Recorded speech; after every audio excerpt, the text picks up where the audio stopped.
Bismillahirrahmanirrahim. Assalamualaikum warahmatullahi wabarakatuh. Para pemirsa liputan 6 SCTV yang dirahmati Allah, alhamdulillah wassalatu wassalamu ala Rasulillah Sayyidina Muhammad ibn Abdullah wa ala alihi wa sahbihi wa man wala, amma ba'd.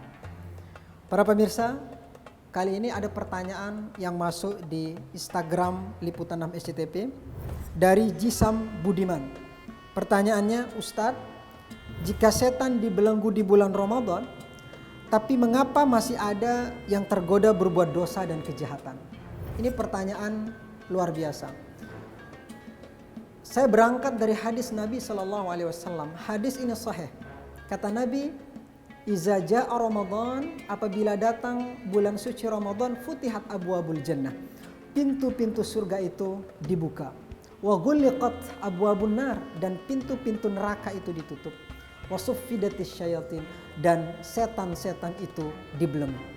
Lalu pertanyaannya, kalau memang setan itu dibelenggu di bulan Ramadan, tapi kenapa masih ada orang yang masih melakukan tindak kriminal, tindak kejahatan, kemaksiatan, perzinahan, dan lain sebagainya? Baik, mari kita kaji hadis ini lebih dalam lagi. Setidaknya para ulama terbagi menjadi dua di dalam memandang hadis ini. Ada yang memahami hadis ini secara tekstual, artinya secara letterlek, bahwa betul di bulan Ramadan pintu surga itu dibuka. Betul di bulan Ramadan pintu neraka itu ditutup. Dan betul di bulan Ramadan setan itu dibelenggu, dirantai. Lalu kalau masih ada orang yang melakukan kemaksiatan di bulan Ramadan, ada yang mengatakan yang diikat itu adalah setan-setan yang besar, raja-raja setannya lah. Nah, yang kecil-kecil ini yang ganggu. Ada yang mempunyai pandangan seperti itu. Kaitan dengan hadis tadi, selain ulama yang memandang secara letterlek, ada juga ulama yang memandang secara kontekstual.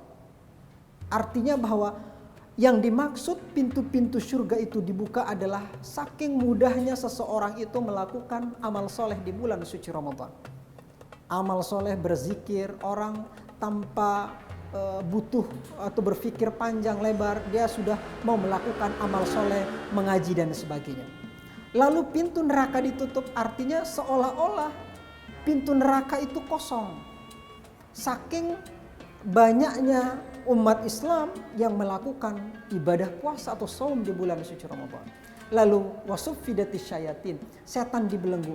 Yang dimaksud setan dibelenggu ini dipahami oleh sebagian ulama adalah secara metafor, secara kontekstual.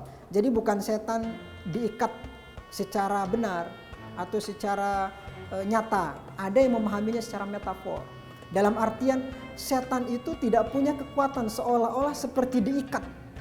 Saking sibuknya umat Islam melaksanakan ibadah saum di bulan suci Ramadan. Sibuk beribadah, sibuk berzikir, sibuk qiyamul lail, sibuk i'tikaf, sehingga setan seolah-olah tidak mampu untuk melaksanakan. Karena itu kemudian kalau di bulan Ramadan orang itu puasa tapi masih melaksanakan atau masih melakukan amal-amal yang tidak baik, maksiat dan sebagainya. Jadi penyebabnya itu adalah setan. Setan itu, para pemirsa liputan 6 SCTV, setan itu artinya adalah segala perbuatan jahat itu artinya setan. Nah, setan itu ada dua. Ada setan dari kalangan jin. Nah, kalau mungkin setan dari kalangan jin, para pemirsa bisa bacakan ayat kursi, bisa dia kabur.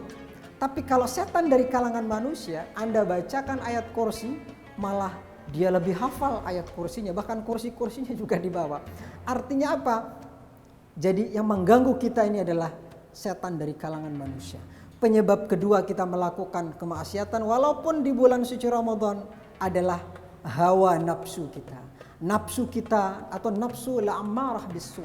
Nafsu ammarah ini kita diperdaya untuk melakukan sesuatu meskipun bertentangan dengan hati nurani kita. Karena itu kita diajarkan oleh agama kita, salah satu cara melemahkan syahwat itu adalah dengan puasa. Puasa seperti apa? Tentunya puasa bukan sekadar puasa menahan diri dari makan dan minum, tapi puasa lahir dan batin. Ini yang disebut oleh Al-Imam Al-Ghazali sebagai puasanya khawasul khawas. Ini nanti yang mampu menghantarkan seseorang itu kepada level tattaqun, bertakwa. Jadi meskipun nafsunya atau nafsu amarahnya itu berontak untuk melakukan tindakan kriminal, dia akan selalu diberikan rem. Remnya apa? Rem karena akibat puasa yang dilakukan dengan sebenar-benar puasa. Karena itu, para pemirsa liputan 6 SCTV yang dirahmati Allah Subhanahu wa taala, mudah-mudahan ibadah puasa yang kita lakukan pada bulan ini, pada tahun ini adalah ibadah yang tidak sekadar menahan diri dari makan dan minum, tapi kita juga mampu mengalahkan setan, baik setan jin dan setan manusia, termasuk juga hawa nafsu kita. Wallahu a'lam, mudah-mudahan bermanfaat. Wassalamualaikum warahmatullahi wabarakatuh.